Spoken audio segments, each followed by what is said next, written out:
주님이 하신 질문을 통하여 오늘 말씀을 한번 시작해 보겠습니다. 마태복음 16장 3절을 보면 너희가 날씨를 분별할 줄 알면서 시대의 표적을 분별할 수 없느냐, 이렇게 제자들에게 질문하는 모습이 기록이 되어 있습니다. 이 내용을 이야기해서 왜 이런 질문이 나오냐, 바로 앞장 마태복음 15장에 보면 7병2여의 기적이 나옵니다. 떡 7개와 물고기 2마리로 4,000명을 먹이고 7 광주간한 사건이 거기에 벌어지는 것을 볼 수 있습니다. 그리고 나서 그들에게 묻는 거예요. 너희가 날씨를 분별하면서 시대의 표적을 분별치 못하느냐, 이렇게 얘기를 하죠. 그런 다음에 뒤에 이어지는 내용이 뭘로 이어지냐면 그들의 마음을 아시고 너희들이 떡으로 없음을 어찌 근심하느냐 하면서 바리새인과 사두개인들의 교훈을 조심하라, 이렇게 얘기를 합니다. 여기서 이 날씨라고 번역된 단어가 이게 원어로 보면 프로스폰 우라노스, 하늘의 얼굴이란 뜻이에요. 이게 얼굴, 프로소폰이라는 것은 여러 번 말씀드렸죠. 얼굴이란 뜻은 하나님의 그 보이지 않는 것들이 겉으로 드러나는 것을 얼굴이라고 해요. 그러니까 하늘에 속한 것들이 드러나는 것, 다시 말하면 눈에 보이는 것들을 어떻게 인식을 하면서 그 시대의 표적, 카이노스 세메론, 그 안에 담긴 내용들을 어찌 분별치 못하느냐, 이런 질문들을 하고 있다는 것입니다. 비가 오고 눈 내리는 것들, 그들 불레포, 시각적으로 보이는 것들은 인식하면서 왜 그 안에 담긴 그 내용들을 알지 못하느냐, 이런 질문이라는 것입니다. 바로 이 말씀과 오늘 본 말씀과 연결시키면 눈이 성해야 온몸이 밝다는 말씀과 같은 의미예요. 여러분은 지금 눈이 성합니까? 아니면 나쁜 눈을 가지고 있습니까? 또 다른 말로 보이는 것을 시각적으로 인식만 할 뿐이지 그 안에 담긴 내용들을 보고 있습니까? 즉 포라오하고 있습니까? 아니면 그걸 보지 못하고 있습니까?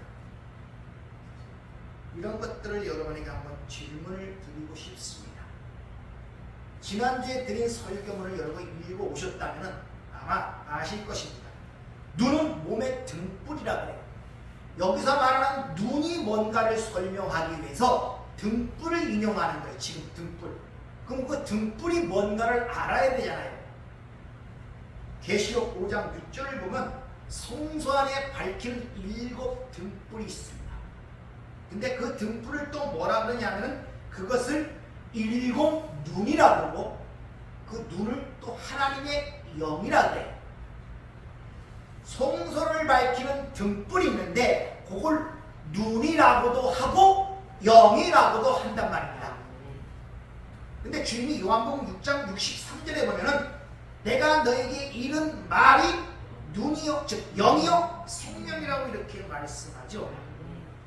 그러니까 성소 안에, 즉 성막 안에 담긴 그 내용, 또 다른 말로 율법 안에 담긴 그 내용, 또 다른 말로 이 보이는 세상 속에 담긴 그 내용을 진리로 볼 수 있는 그 능력을 눈이라 해요. 눈. 그렇게 올바른 눈, 진리를 분별하는 그 사람들, 그것을 온몸이 밝다 그래요. 그들은 우리의 삶을 통하여 우리가 바로 온몸이 밝은 상태로 살아가고 있단 말입니다. 진리를 볼 수 있는 눈을 가진 자를 온몸이 밝다 그래요. 그렇게 이 어둠의 세상, 이 보이는 세상 속에 사는 가운데 우리가 밝은 몸으로 살아가서 이 어둠의 세상이 무엇인가를 밝히는 그 행위를 선한 행위 또는 착한 행실이라고 이야기를 하고 있단 말입니다. 세상에서 착한 행실이라는 것은 구제나 선행이나 어떤 그런 것들을 착한 행실이라고 얘기를 하지만 성경은 그게 아니라 너희가 눈이 밝아 온몸이 밝은 상태로 살면서 너희의 삶을 통하여 입을 통하여 이 어둠의 세상이 무언가를 드러내는 것을 착한 행실이라고 성경은 우리에게 일러주고 있단 말입니다. 그러니까 여러분 선악적 패러다임 속에 있는 그런 관점으로 선한 행위, 착한 행실이 그렇게 생각하시면 안 돼요. 제발 거기서 빠져나오셔야 돼요. 기독교는 그런 게 아니라니까요. 거기서 빠져나오셔야 돼요, 여러분들. 자꾸 내가 예수 믿고 기독교 믿는 것을 이 땅에 생각하는 착한 행실, 선한 행실을 살기 위한 그런 것으로 생각하시면 안 된단 말입니다.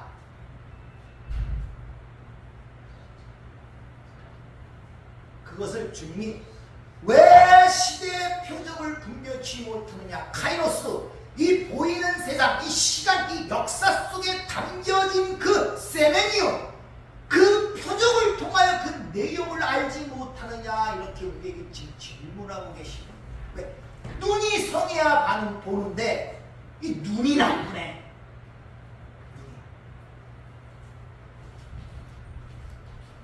이렇게 하나님의 은혜에 의하여, 자, 내가 너에게 이른 말이 영이요 생명이라고 했죠.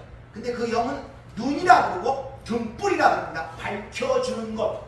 근데 그럼 우리가 어떻게 하나님의 은혜로 우리에게 주어져요. 어떻게? 영으로, 말씀으로, 진리의 영으로. 그래서 그분이 죽으시고 진리의 영으로 우리 안에 오신 거 아니에요. 바로 그게 눈이란 말입니다. 그래서 우리는 이 보이는 세상 속에 담긴 그 하나님의 그 내용을 알아먹을 수 있는 눈이 됐단 말입니다. 그런데 그렇게 눈이 열리게 되면 어떤 현상이 벌어지게 되냐. 아, 내가 사는 이 세상 말고 또 다른 차원의 세상이 있네 를 깨닫게 돼요. 보이는 세상이 전부가 아니라 또 다른 세상이 있다는 사실이 자각되기 시작한단 말입니다. 다시 말하면 하나님 나라가 있음을 확인하게 됩니다. 이 눈으로 보이는 세상이 다가 아니구나를 알게 된단 말입니다. 여기가 끝이 아니구나를 알게 된단 말입니다. 뿐만 아니라 내가 사는 세상이 어둠이 없구나, 껍질만 모르고 가는 어둠의 세상이었구나를 알게 돼요. 전부 다 날 때부터 눈뜬 소경으로 살아가는 세상이구나. 또한 내 자신이 소경이었구나, 내가 어둠이었다를 깨닫게 돼요. 그러면 당연히 빨리 이 세상, 어둠의 세상에서 나가야 되겠네. 내가 눈이 멀은 자니까 주여 나를 불쌍히 여기시고 내가 보기를 원합나이다. 이쪽으로 반드시 나가게 되어 있단 말입니다. 내가 눈을 뜨기를 원합나이다. 바디메오처럼 다윗의 자손이여 나를 불쌍히 여기소. 내가 무엇을 하기를 원하느냐. 눈을 떠 보기를 원합나이다. 이런 것들이 심령 속에 생긴다. 내가 못 본다는 사실이 자각이 된단 말입니다. 그러니까 처음 은혜를 받고 깨닫고 진리로 알게 되고 눈이 열리게 되면 나에게 세상이 생각하는 기쁨과 희망과 환희를 먼저 주는 것이 아니라 절망감을 주게 돼 있어요. 고통과 상실을 가져오게 됐단 말입니다. 여러분들, 자, 다시 한번 얘기합니다. 부활이라는 것은 죽은 자 가운데서 부활해요. 내가 죽어있는 자유를 깨닫지 못하면 부활의 능력을 내가 경험하지 못한다니까요. 내가 부활의 능력이 너희 안에 역사를 알지 못하느냐. 그 부활의 능력이 우리 안에 역사함에도 불구하고 왜 그 부활의 능력을 느끼지 못하느냐. 전제 조건이 뭐냐. 내가 죽지를 못했어. 그걸 내가 인지를 못해. 죽은 자 가운데서 부활해요. 죽은 자 가운데서. 그런데 거기서 끝나는 것이 아니라 그 과정을 통하여 반드시 광야 40년을 통하여 하나님의 은혜로 약속의 땅에 들어간단 말입니다. 다시 말하면 그 절망감과 상실감을 통하여 오히려 하나님의 크신 은혜와 사랑과 말할 수 없는 희락과 구원의 감격을 누리게 된단 말입니다. 하나님 반드시 그런 존재로 우리를 만들어 가시는 거예요. 그렇게 하나님의 뜻이 우리를 통해 드러나는 것을 너희가 세상의 빛이다. 그 하나님의 언약이 우리를 통해 이루어진 상태를 세상의 소금이다. 이렇게 말씀하는 거란 말입니다. 지난주에는 성한 놈이 무엇인가에 대해 말씀을 드렸죠. 성하다는 그 단어가 뭐라고 했습니까? 함께 항해를 하다라는 뜻이에요. 눈이 성하다는 것은 하나님과 함께 항해를 할 수 있다는 거예요. 나침판을 갖고 어디로 가야 되는지를 분명히 알고 그 망망대해를 건너갈 수 있는 자가 된 것을 눈이 성하다 이런 말이에요. 그럼 오늘 눈이 나쁘다는 그 단어를 통하여 눈이 나쁘다는 것이 우리가 어떤 의미를 전달하는 걸 한번 생각해 보도록 하죠. 오늘 본문 23절을 한번 보세요. 눈이 나쁘면 온몸이 어두울 것이니 그러므로 내게 있는 빛이 어두우면 이 어둠이 얼마나 더하겠느냐 이렇게 얘기합니다. 눈과 빛이 지금 서로 대조되고 있죠. 눈이 나쁘면 온몸이 어두울 거란 말이다. 그리고 빛이 어두우면 그 어둠이 더욱더 심하다고 지금 이야기를 하고 있단 말입니다.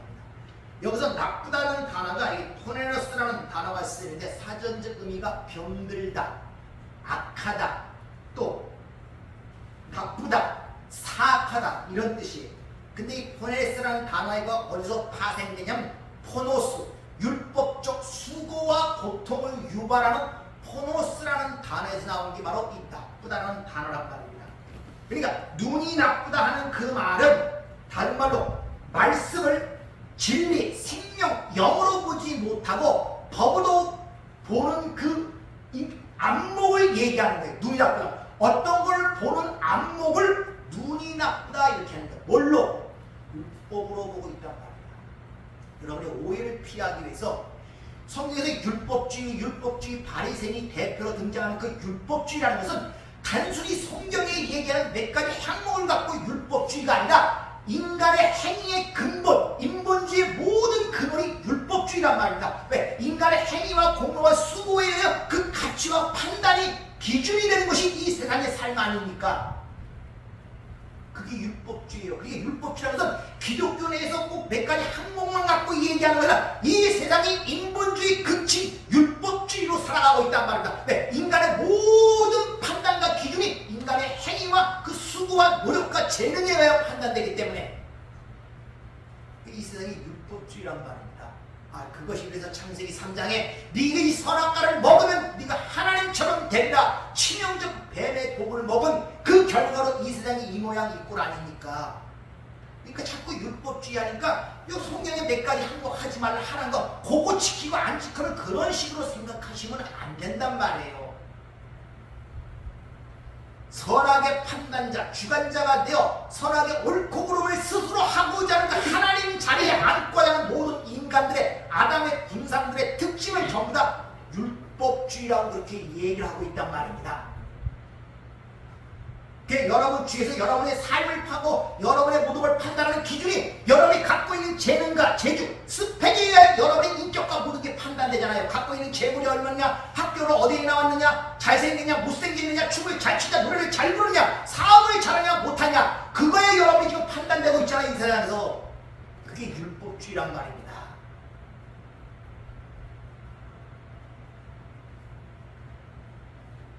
그러니까 눈이 나쁘다는 말은 하나님이 우리에게 주신 생명의 말씀을 그 보는 눈을 율법적, 즉 윤리, 도덕적, 육신적, 물질적으로 보는 그것을 눈이 나쁘다. 그래서 보물의 얘기에서 말씀드렸죠. 하나님이 보물을 주셨는데 이걸 땅적 차원으로 이하여 땅에 쌓은 그것이 대설물이라고.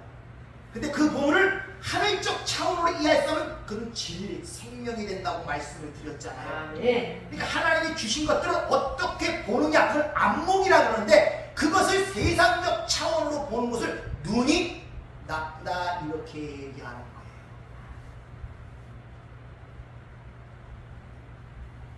그래서 주님이 오늘 경고하시는 것입니다. 지금 너희들이 빛이라고 믿고 있는 그것이 정말 빛인지, 그리고 그 빛인지 아니면 그 빛을 담고 있는 껍질인지, 그걸 빛이라고 착각하는지 다시 한번 생각해 보라고 이야기하고 있는 거예요.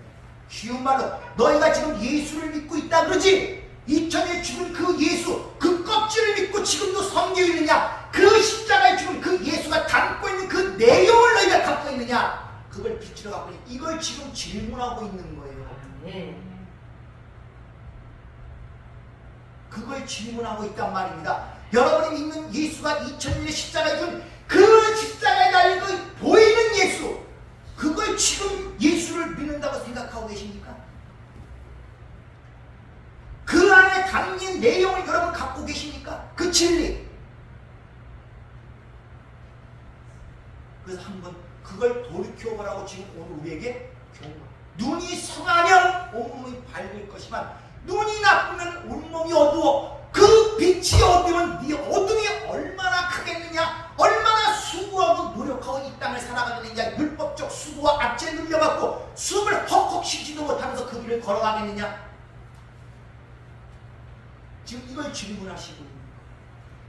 쉬운 말로 내가 맨날 몇 문제 그치지 진리를 알지니 진리가 너희를 자유케 한다네. 자유함 속에 살아가고 있냐. 아직도 여전히 얽매이고 이것저것에 얽매여 거기에 힘들어하며 고통스러워하며 아직도 거기에 살아가고 있느냐 이 말. 그것은 그들의 보는 이 하나님의 말씀을 보는 안목이 육신적 세상적 차원으로 보고 있단 말입니다. 이게 눈이 나쁘면 이런 뜻의 의미란 말입니다. 진짜 보아야 할 것을 보지 못하고 겉으로 드러난 껍데기만 보고 난 보고 있다고 착각하는 그들. 그래서 주님이 공생애 동안에 많은 표적을 행하죠. 근데 표적을 행하자 나타난 그것만 보지 표적이 가르치는 그 내용을 보지 못하고 나타난 현상으로 보는 그들을 향하여 그걸 요구하고 그걸 원하고 그런 안목으로 가고자 하는 자들에게 악하고 음란한 세대라 그러죠. 악하다는 말이 무슨 뜻이라고 말씀을 드렸습니까? 그렇죠. 너희들 그 보는 것으로 지금 살아가고 있고 그것이 음란한 세상과 헛된 바로 세상과 가늠하는 거요. 이것이 음란한 세대라는 뜻이에요. 다른 것이 아니라. 이렇게 주님이 빛으로 세상에 오셨을 때 그 주님이 영으로 진리의 영으로 다시 오시기에 빛을 비추기 전에 이미 자기들이 보고 있다고 하는 자들을 향하여 이렇게 말씀하십니다. 요한복음 9장 39절. 예수께서 이르시되 내가 심판으로 이 세상에 왔으니 보지 못하는 자들을 보게 하고 보는 자들을 맹인이 되게 하려 함이라. 바리새인 중에 예수와 함께 있던 자들이 이 말씀을 듣고 이르되 우리도 맹인인가? 예수께서 이르시되 너희가 맹인 되었더라면 죄가 없으려니와 본다고 하니 너희 죄가 그저 있느니라. 예수님이 이 땅에 오신 목적을 뭐라고 얘기합니까? 보는 자, 보지 못하는 자를 보게 하고 본다고 하는 자들을 폭로시키기 위해서 못 보는 자로 폭로시키기 왔다고 그렇게 말씀하고 있단 말입니다. 그렇게 말했더니 바리새인들이 무슨 말을 하느냐? 내가 하나님의 말씀을 이해하고 보고 행하며 가르치고 있는데 우리도 맹인이냐? 그랬더니 너희가 본다고 하니 죄가 그저 있다 그러죠. 예수님은 내가 이 세상의 빛이라고 말씀하시죠. 그분이 십자가에 죽으시고 진리의 영으로 그 빛이 비춰지기 전에는 세상은 어둠이고 흑암이었는데 자신들이 본대요. 그 말씀을 읽고 가르치는 가운데 있대요.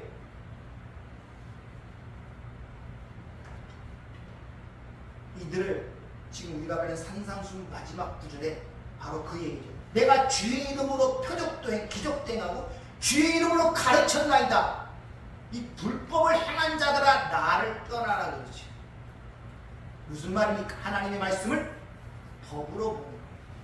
인간이 뭘 지켜고 행하지 말아야 윤리 도덕적 행동 강령으로만 봤단 말입니다. 여러분 일반적으로 믿는 사람은 다 고백하죠. 하나님의 말씀이 생명의 말씀이라고 그러죠.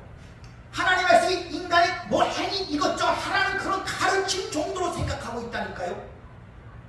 생명으로 보지를 못해요. 여러분이 가르침 정도로 보기 때문에 생명을 갖지 못하는 거예요. 학교에서 도덕 시간에 가르치죠. 윤리 도덕으로 가르치지 않습니까? 그런 가르침 정도로 봐요. 내가 어떻게 살아야 하는가? 어떻게 살면 좀 선한 사람이 될 수 있는가? 그걸 학교에서 가르치는 것들 아닙니까? 근데 그게 생명이 됩니까? 안 된단 말이에요. 그러니까 이 바리새인들을 향하여 너희들이 눈을 떴다 그러는데 그 눈은 성경이 말하는 그런 눈이 아니야. 그건 율법의 눈이고 그건 죽이는 눈이라고. 눈이 나쁜 거야. 주님이 지금 바리새인들에게 지금 그렇게 이야기를 해주고 있단 말이야. 따라서 하나님의 말씀을 진리로 보느냐 율법으로 보느냐에 따라서 이 세상을 눈에 보이는 즉 껍질로 보느냐 내용으로 보느냐 다시는 불레포 나타난 것을 시각적으로 인식한 데 끝나느냐 그 안에 담긴 내용을 진리로 않느냐가 판가름 되는 거예요. 그렇게 보는 그 안목에 의하여 나의 가장 중요한 이 세상을 보는 세계관과 가치관이 형성이 되고 그것에 의해 형성이 된단 말입니다. 그리고 그것이 우리의 마음이 되어 우리의 사고와 행동을 주장하는 것입니다. 여러분이 보는 안목을 인하여 이 세상을 물질적, 육신적 나타난 것으로 보는 그것이 여러분의 세계관과 가치관이 되고 여러분의 마음이 되어 여러분의 사고와 행동을 주장하고 나간단 말입니다. 그래서 어렸을 때부터 우리가 이 땅에 보고 들은 것들, 대중매체나 학교 교육이나 인간관계, 사회관계 속에서 본 모든 것들이 여러분의 세계관과 가치관을 형성하고 있기 때문에 그것이 여러분의 마음이 되고 있기 때문에 여러분이 행복하는 모든 것들의 기준이 이 땅에 생각하는 육체적, 물질적에 의하여 모든 판단과 기준이 되고 여러분의 행동을 주장하고 있단 말입니다. 돈이 최고고 은이 최고고 금이 최고고 보이는 이 땅의 생명이 최고고 그게 여러분의 사고를 주장하고 있다니까요.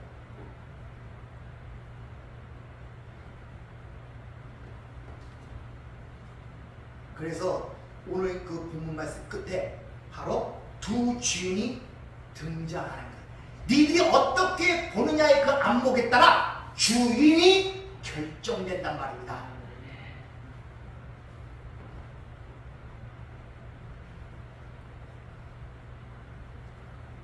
하나님의 말씀이 하나님의 진리로 나를 지배하느냐 아니면 땅의 인본주의적 율법적으로 나를 지배하느냐에 따라서 여러분의 안에 쌓이는 그 보물이 땅적 보물, 종가 등록이 한 배설물로 쌓이고 하나님의 진리로 그 보물은 여러분의 주인이 하나님이 돼서 여러분의 진리와 생명으로 쌓여가는 그 상태를 지금 이렇게 또 설명하고 계시단 말이에요. 그렇게 그 하늘의 주인이 나의 주인, 즉 하나님의 말씀이 진리라는 것이 나의 주인으로 오게 되면 그 세계는 이 땅에 생각하는 것처럼 내가 섬기는 게 아니라 그 진리가 나를 섬겨주는 섬김을 받는 자가 되고 땅적 차원으로 그 주인을 이해하게 되면 종과 주인의 관계 속에서 나는 그에게 만족하고 그의 명령을 따라야 되고 그를 기뻐하게 해야 되는 종의 신앙으로 가게 되는 거예요. 하늘의 주인은 우리를 섬겨주지만 땅의 주인은 내가 섬겨야 돼요. 그를 기쁘시게 해야 되고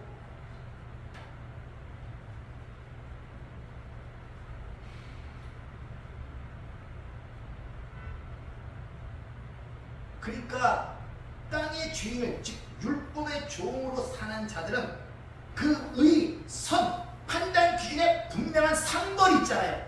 그러니까 상을 받기 위하여 부단히 거기에 경쟁과 다툼과 시기가 생기는 거예요. 왜? 상을 받아야 되니까. 이 땅의 주인은 왜? 못하면 벌을 받거든요. 이 땅에는 누가 잘하나 때문에 다 망하는 거예요. 누가 잘하나 계속 부치기죠. TV 대중매체를 보면은 사람들이 나와서 경쟁을 합니다. 이렇게 가수도 나와갖고 이제 그래서 누가 표를 많이 받았냐에 따라서 표를 적게 받은 사람은 떨어지고 또 올라가는 그런 승자적 게임 있죠.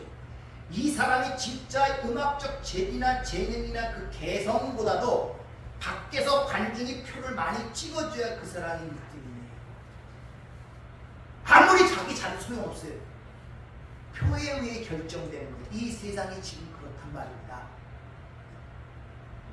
이 세상이. 거기서는 피가 나도록 노력해야 돼요. 그들의 인정을 받지 못하면 나의 뭐 재능이나 이런 아무 소용없어요. 나오면 거기서 막 최선을 다해, 최선. 한 표를 받아야 내가 더 올라갈 수 있기 때문에. 거기가 행복한 세상입니까? 그런 경쟁적 세상에? 여러분 지금까지 그런 데서 살아왔잖아요. 누가 잘하나? 누가 많이 가져있느냐? 누가 똑똑하냐? 누가 잘 사냐? 거기서 살아오지 않았습니까? 그 생활이 편편가요? 뜻대로 목적지가 이루어지든가요? 근데 어디서 거기서 경쟁을 하시려고 그럽니까? 이제 거기서 힘이 붙이니까 하나님을 그쪽으로 끌어내려고 하니까 이게 바로 재물, 맘모나스, 세상 신이란 말입니다.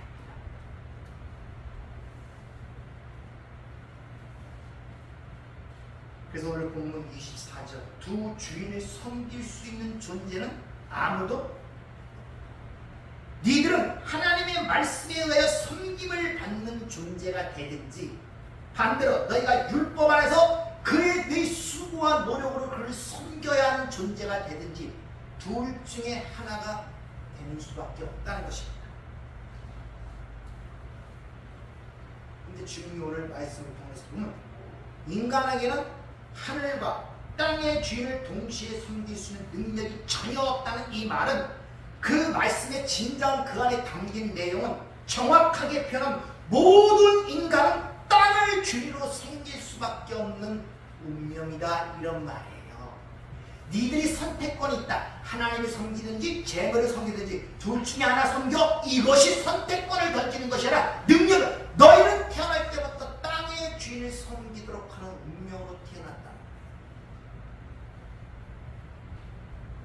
이 참다한 절망감을 여러분 느끼십니까? 그러한 자신의 절망감을 봅니까? 일수 노력하고자 해도 안 되는 자신. 그 자체를 못 느끼는 말씀이 아직도 안 되는 것입니다. 사도 바울처럼 말씀이 들어가고 진리를 깨닫게 되면 이 곤고한 몸에서 누가 나를 건져내리요? 이런 절망적 외침이 안 나올 수가 없어요. 부단히 그 어둠 속으로 끌려가는 자신을 본단 말입니다. 어쩔 수 없는 자신을 본단 말입니다. 그것이 자기가 포기가 되지 않는다는 것입니다. 이것이 바로 성경에서 얘기하는 죄 중에 잉태되었고 죄악 중에 출생되었다는 그 말. 바로 티끌에 속할 수밖에 없는 땅에 속한 유한한 이 인간이라는 존재의 절망적 한계란 말. 그걸 바로 원죄라 그래요. 절망적 상계. 이게 바로 이 선악과를 따먹고 선악의 타락, 이 구조 속에 있는 아담의 군상들의 참담한 현실이라는 걸 여러분 아셔야 된단 말입니다. 그들의 주인은 곧 주님이 말하는 바로 재물, 맘모나스, 맘몬, 신입니다. 이 세상 신이 그들의 주인이란 말입니다. 이게 우리의 전 상태였어요. 하나님의 불가항력적 은혜가 임하여 우리에게 그 눈이 주어지기 전에, 빛이 주어지기 전에, 그 생명이 주어지기 전에, 그 진리가 주어지기 전에 우리의 상태가 그랬단 말이에요. 여러분들, 그걸 알아야 개가 퇴했던 것을 다시 안 먹어요. 그걸 알아야 돼지가 씻었던 것이 나와 도로 들어가지 거기 뒹굴지 않는다니까요. 그걸 알아야.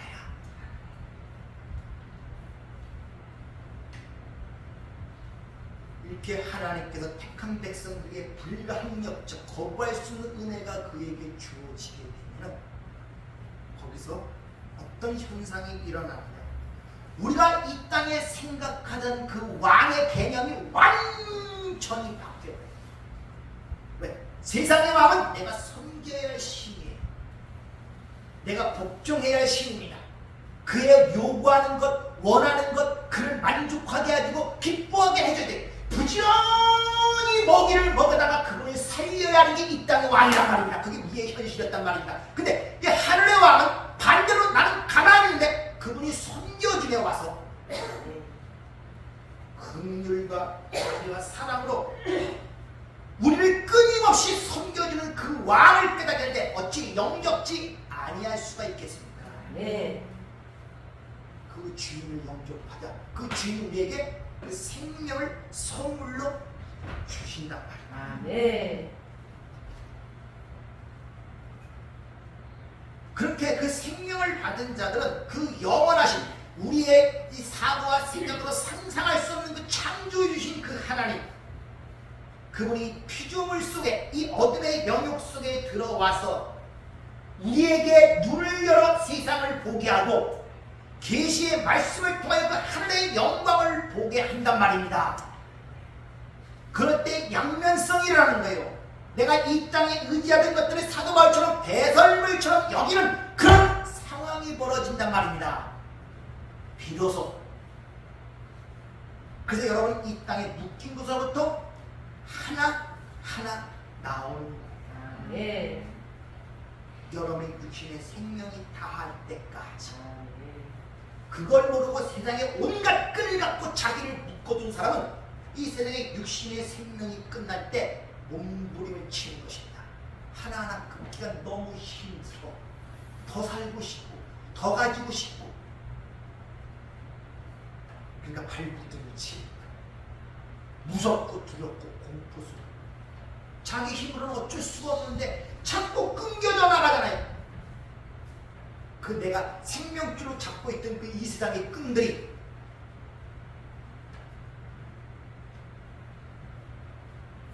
이렇게 하나님의 은혜와 사랑을 받아 그 사랑이 된 자들은 당연히 하나님의 말씀을 들을 때 뭘로 들겠습니까? 하나님이 우리 섬기시는 무한한 사랑, 진리로 그걸 받아들일 수밖에 없어요.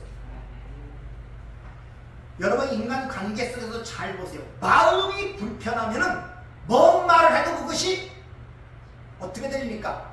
곱깝게 들려요. 잘 생각해보세요. 마음이 불편하면 이쪽에서는 그게 아니고 배고프니까 음식을 주고 배고프면 음식을 줘야겠다는 그런 선의로 배고프지 음식 먹을래? 그럼 저쪽에서 어떻게 받는지 아십니까? 감사하게 안 받고 지만 처먹고서 자랑해? 요렇게 받아요. 하나님과 사랑이라는 관계가 형성되지 않으면 전부 다 하나님의 법으로 들리게 되어 있습니다. 저거 안 지키면 내가 벌받아. 저거 지키면 상받아.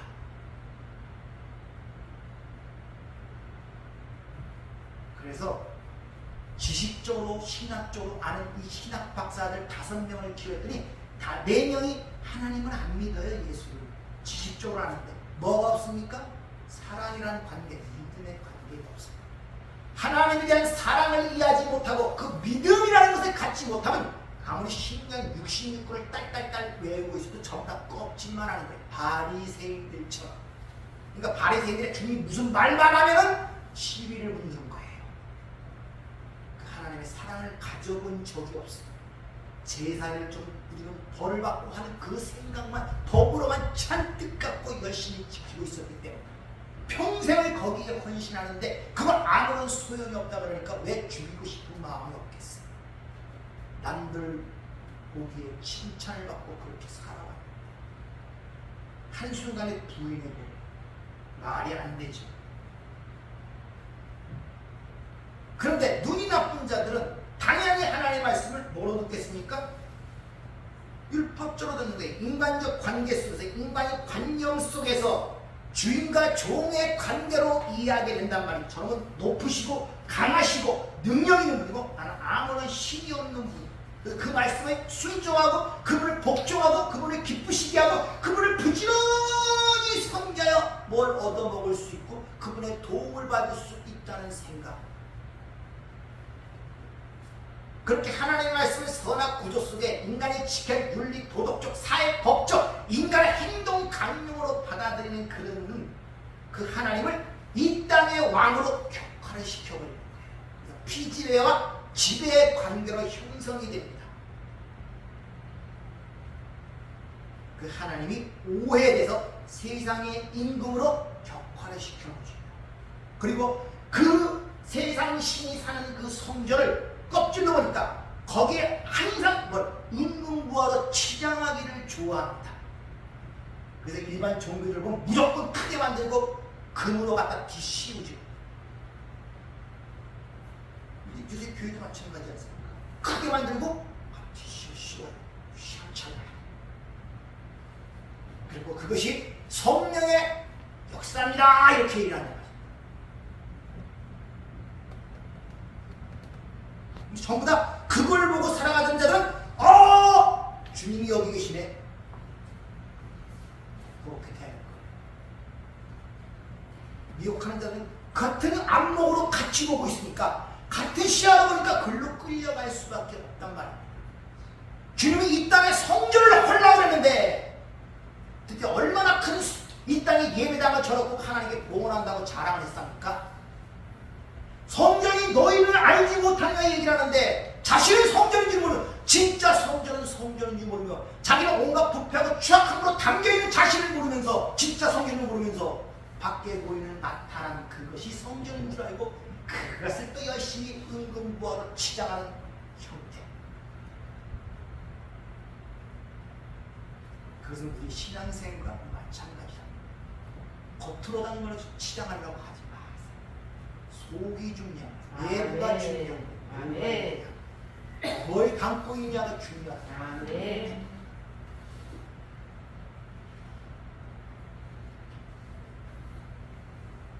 지금 저와 여러분의 얘기라는 거예요. 지금 믿지 않는 자들 얘기하는 우리가 그 전에 그랬단 말입니다.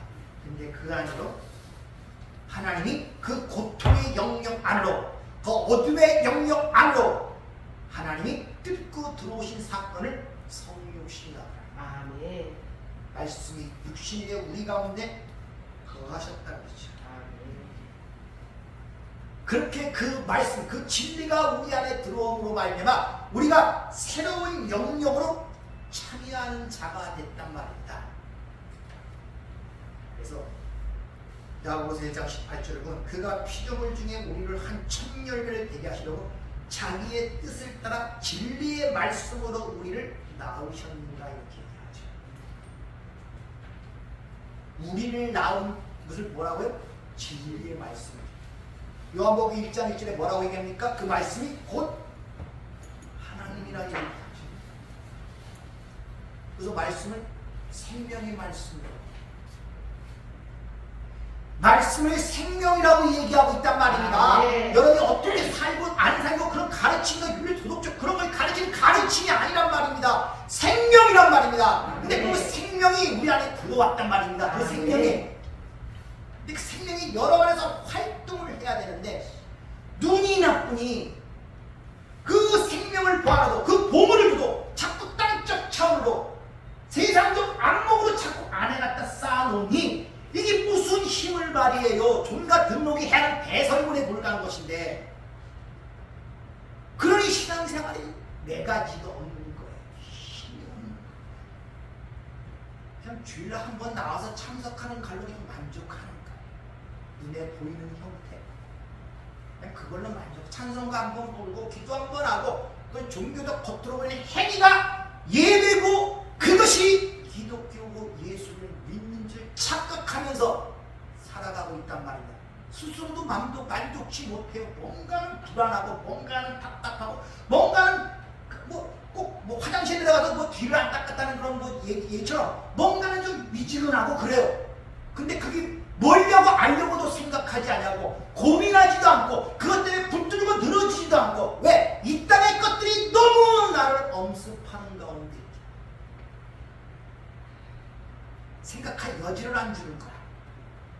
그게 생명처럼 보이니까 그건 나중 일로 자꾸 미뤄지는 거예요. 나중 아유 바쁠 때인데 뭐 생각할 수가 있어. 나중에 하지. 시간 있을 때 하지. 마치 자기가 시간의 주인인 것처럼. 그런 사고방식으로 살아가니 무슨 능력이 생기겠습니까? 삶을 보는 힘이 생기겠습니까? 자꾸 밀어넣어져. 먼저 그의 나라와 그 의를 구하라 할 때 우리는 먼저 이 땅의 부와 영광을 먼저 구하고 시간이 남으면 그래서 이 세상이 이렇게 바빠지는 거예요. 누가? 마귀가 그 시사하는 거예요. 계속 바쁘게 만들어 24시간 바쁘게 만들어 놓는 거예요. 낮가방도 없애버리는 거예요. 짝을 없애버린단 말입니다. 이걸 통해 이걸 알라고 줬는데 그걸 없애버려요. 무조건 바쁘게 만들어.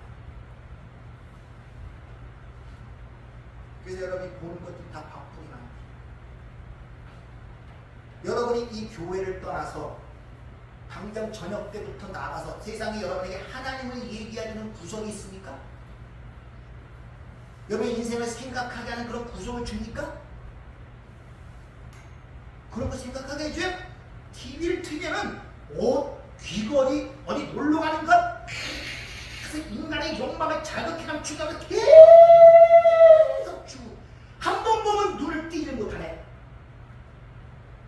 그러면 1시간, 2시간, 하루, 이틀, 석 달, 넉 달, 1년, 2년, 10년 지나서 형성된 그것들이 여러분이라고 생각하는 여러분 자신들이란 말입니다. 거기 어떻게 말씀이 떨어지고 뿌리가 내리고 그곳에 열매를 맺게. 예수 믿으면 자유로워야 되는데, 자유스러워야 되는데 아직도 인간관계 얽매인 수많은 그 뿌리가 자를 얽매고 있고, 여기서 조금 찔리면 움찔하고 저기서 찔리면 움찔하고 아주 내 주님 누군지를 모르며 살아가고 있단 말이에요. 왜? 눈이 나빠서.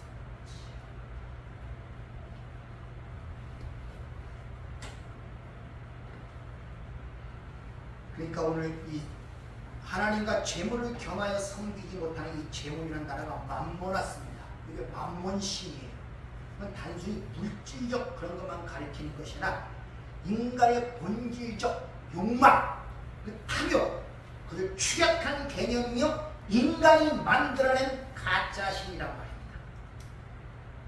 그러니까 이 선악, 인본주의 선악의 패러다임 아래서 그 피조물들의 섬김을 받는 신이란 말입니다. 그 신은 명령을 내리고 인간 세상의 도덕과 윤리를 정하여 상벌을 결정하고, 너희가 잘못하면 벌을 받고 잘하면 상을 받으니까 누가 잘하나 내 경쟁 속으로 집어넣어갖고 거기서 아무것도 모르게 오직 시지프스의 신화와 같이 끝까지 고집 꼭대기 밀고 올라가면 또 떨어뜨려갖고 다시 밀고 오려는 이런 형국이 반복되고 있는 거예요.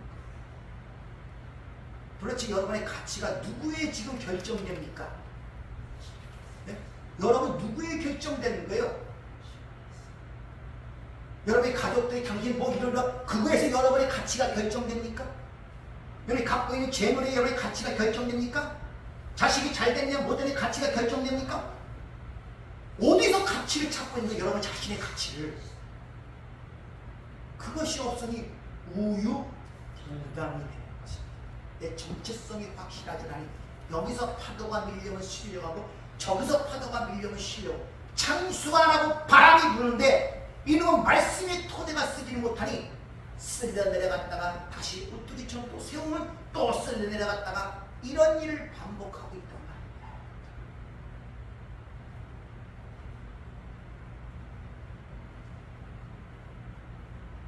하나님의 백성들은 이 어둠의 세상 속에 살면서 반드시 빛으로서 살아가야 할 자들임을 성경은 얘기하고 있단 말입니다.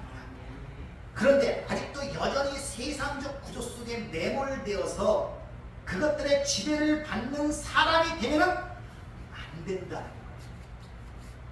이 세상의 논리의 방해, 세상의 구조의 방해를 받으면 안 돼요. 여러분들 아직도 거기에 묶여 살면 안 된단 말이에요. 산이의 동네가 숨기지 못한다고 얘기하는데, 이런 산이의 동네를 밝히는 것이 아니라 그 동네 어둠 속에 자기도 같이 함몰되어 살아가면 그것이 하나님의 백성의 삶이라고 이야기할 수가 있겠냔 말이에요. 그래서 너희가 하나님과 재물을 겸하여 섬길 수 없다고 주님이 말씀하신단 말이에요. 눈을 떠야 돼. 네. 내가 눈을 뜨기를 원합니다. 네. 내 눈을 뜨기를 원합니다. 인간이 왜 눈을 두 개입니까? 하나로 만들어냅니다. 우리 각자 눈으로 다른 걸 보지만 마음의 상은 하나로 맺힙니다. 만약 각자 다르게 보면 마음이 혼돈돼서 생각이 분열되어서 못 살아요. 다르게 보지만 두 개로 다르게 보지만 마음에서 하나의 상이 맺혀서 그게 목적으로 결정이 됩니다. 귀도 마찬가지예요. 여러 가지를 듣지만 하나로 듣게 돼 있어요. 다른 걸 듣게 되면 그때부터 머리가 이상해집니다. 속삭이는 소리, 걷는 소리. 두 개, 세상 하나의 생기를 받아야 또 하나로 숨을 쉬게 되어 있단 말입니다. 그렇게 둠으로, 짝으로 와서 하나로 받아 먹기 때문에 이 하나고, 그걸 내놓는 것이 하나이기 때문에 이건 하나인 것입니다. 괜히 눈 두 개고 귀 두 개고 입이 하나인 줄 아십니까? 다 거기에 진리가 담겨 있는 거예요. 구약 레위기에 보면 카멜레온이 부정한 짐승 속에 들어갑니다. 7년 석석이라고 한자로 표현했는데 카멜레온입니다. 카멜레온은 잘 알다시피 그 카멜은 한 가지 색깔이 없어요. 환경에 따라 여러 가지 색깔이 변하는 게 카멜레온이란 말입니다. 그런데 중요한 것은 뭐냐면 거기서 그냥 카멜레온의 눈을 보면 두 개죠. 근데 다른 걸 봐요. 앞을 보고 뒤를 봐요. 다르게 움직여요. 하나로 두 개 같이 움직여요. 다르게 본단 말이에요. 왜냐면 초점이 하나로 모여서 하나의 상을 맺히게 되어 있죠. 카멜레온은 앞뒤에 눈으로 왔다 갔다 합니다. 그런 자들은 반드시 어떤 일이 벌어지느냐. 카멜레온은 혀로서 상대를 죽여 자기의 먹이를 쟁취합니다. 혀로 죽이죠. 그게 왜 부정한 짐승이라는 말이 나온 줄 알겠죠? 그런 걸 통하여 부정하고 잘못된 것이 무엇인가를 가리키는 것이지 카멜레온 자체가 부정한 것이 아니란 말입니다. 이렇게 눈으로 잘못과 하나도 갖지를 못하면 반드시 자기 혀로 남을 죽이는 결과가 돼요. 그 심판이 어디서부터 시작된다? 교회에서부터 시작된다. 왜? 여기서 하나의 말, 진리를 얘기해야 되는데 엉뚱한 말을 하게 되면 그 말이 죽이는 말이 돼요. 그래서 아무나 선생이 되지 말라고 그러는 거예요. 그래서 끊임없이 주님이 경계하고 신구약 전체 처음부터 끝까지 계속 반복되고 언급되는 게 거짓 선지자, 적 그리스도의 이야기가 나오는 거예요. 가르치는 자들. 그 대표적인 게 바리새인과 서기관들과 율법사들 아닙니까? 그들아 외식하는 자들아, 마귀의 새끼들아, 주님이 엄중하게 그들을 책망하시고 나무라시죠. 왜? 그들이 뭘 잘못했습니까? 구제를 안 했습니까? 선행을 안 했습니까? 과부와 고아를 돕기 위하여 일주일에 2번씩 금식하는 자들이에요. 그들이요. 하나님과 교제에 기도하기 위하여 밤낮으로 시간을 정해놓고 기도하는 그들입니다. 안식일을 지켜야 목숨을 내놓는 자들이 그들이란 말입니다. 뭘 잘못했길래 그런 엄중한 책망을 받냔 말이에요. 주님으로부터. 잘못된 말을 내는. 그래서 불법을 행한 자들아 나를 떠나라고 주님이 말씀하신 이유로 결국 진리 대신 그 예수가 죽임을 당하는 원인도 하나님을 잘 섬기며 율법을 지킨다는 그들에 의하여 십자가에 못 박는 사건이 성경에 과감없이 기록되는 이유가 거기 있단 말입니다. 고민들을 안 해요. 성도는 뭐 둘째치고 목사님도 고민들을 안 해요. 지금 우리가 생각하는 하나님의 말씀을 율법적으로 보는 그런 관점이라면 진짜 바리새인들은 본받아야 할 사람들이에요. 여러분들 서기관과 율법사들은 진짜 본받아야 할 사람들이에요. 그게 진짜 하나님이 원하시는 신앙생활이라면 성경은 가장 나쁜 자로 표현하고 있다. 예수와 반대편의 적대자라고 표현하고 있단 말이야. 그럼 거기에 고민을 가요. 그들이 뭘 잘못했길래? 도대체 뭘 잘못했길래 그들에 가요 마귀의 새끼라고 주님 그렇게 말씀하십니까? 독사의 새끼라고 그렇게 말씀하시는가? 왜 지옥에 자신 받는다고 그들이 얘기하시는가? 를 고민을 해야 될 거 아니에요. 뭘 잘못 가르쳤길래? 뭘?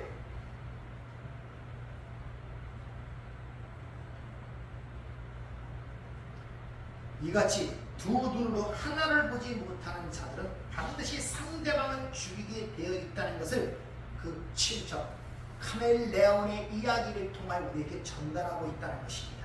그러니까 말씀을 진리라는 성령의 검이 아닌 선악이라는 율법의 검을 들게 되면 율법 앞에는 의롭다 하실 받을 자가 하나도 없다는 것처럼 모든 자가 거기서 전멸을 당하는 것입니다. 아시겠습니까? 전멸을 당한다. 근데 여전히 그런 걸 가르쳐요. 진짜냐 가짜냐 분별하는 방법을 한 가지 팁을 드린다면 저 사람이 지금 얘기하는 게 하나님이 그 아들을 통해 완성시킨 일을 우리에게 얘기하는가, 인간이 어떻게 살아야 될 것을 이야기하는가를 보란 말입니다. 텔로스타이 다 이루었다. 그 아들을 통해 우리가 이룬 것을 다 완성하여 우리 하나로 준 그 놀랍고 크신 은혜와 사랑과 위대한 역사를 설명하여 풀어 그를 가르쳐 은혜를 알게 하고 사랑을 알게 하고 그를 찬송케 만들어야 되는데 거꾸로 너희들이 이렇게 살아야 된다, 저렇게 살아야 된다, 하나님의 백성이 이렇게 살아야 된다, 그럼 하나님이 복 주고 상 주실 것이다, 이런 걸 가르치는 자는 하나님이 원하시는 가르침이 아니란 말입니다. 여러분들 그런 건 바리새인들이 잘 가르쳤어요. 세세하게 안식일을 지키라는 그 말에 217개 여러 가지 것들을 붙여 계란의 무게를 들고 100m를 걸어가면 안 돼. 100m 안에는 일을 안 하는 것이고 100m 이상을 가면 안식일에 일하는 거예요. 얼마나 잘 가르쳐줘요.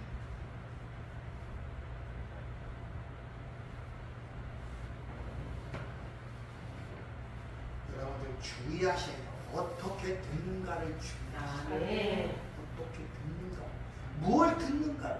여러분 듣는 것이 여러분의 양식이 되잖아요. 믿음은 들으면서 난다 그러잖아요. 근데 이 세상 것이 들어서 그게 믿음이 생깁니까? 안 생기죠.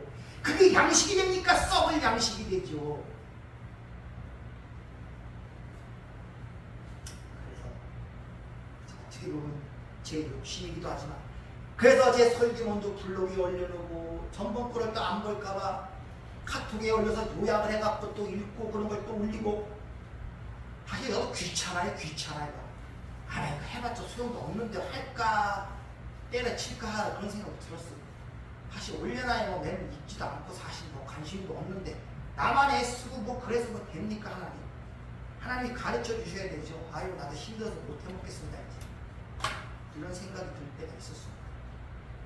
그래서 이게 사명이지. 이게 내 사명이지. 내가 이걸 위해 부르심을 받아. 죽자 사자 알든지 못 듣든지 그래도 얘기를 해야지 내 사명이지.